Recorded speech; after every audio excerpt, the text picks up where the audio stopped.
আজকে হচ্ছে পান্তা ভাতের খিচুড়ি। একটু শুনে অবাক হলে? হ্যাঁ, ঠিকই শুনেছো, পান্তা ভাতের খিচুড়ি। এখানে আছে যাবতীয় শাকসবজি, এখানে ডাল, এই যে হচ্ছে আমাদের পান্তা ভাত, আর এটা দিয়ে আজকে হবে খিচুড়ি।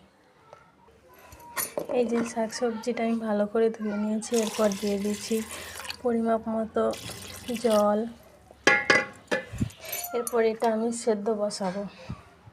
এর মধ্যে কোনো রকম নুন দেবেন না, তাহলে সেদ্ধ হবে না ডালটা। এই যে গ্যাসে চড়িয়ে দিয়েছি, বেশি সিটি না, 2 কি 3টে সিটি দিলেই এটা পুরোপুরিভাবে সেদ্ধ হয়ে যাবে। তারপরে তোমার বেঁচে থাকা কালকে রাত্রে বাসি ভাতটা এর মধ্যে দিয়ে দেওয়ার পর কিছুক্ষণ নাড়াচাড়া করে আপনি চাইলে একটু ঘিও দিতে পারেন, কিংবা এটা স্কিপ করে গেলেও চলবে। তো দেওয়ার পর কিছুক্ষণ নাড়াচাড়া করে একটু নুন দিয়ে তারপরে নামিয়ে নিন।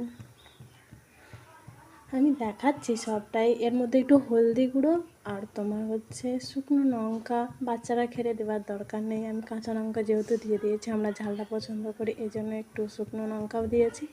তো আপনারা চাইলে নাও দিতে পারেন। আর দিয়েছি একটু জিরে গুঁড়ো। ওই যে ওখানে আছে ধনে পাতা, ওটা তোমার শেষে দেবো। তো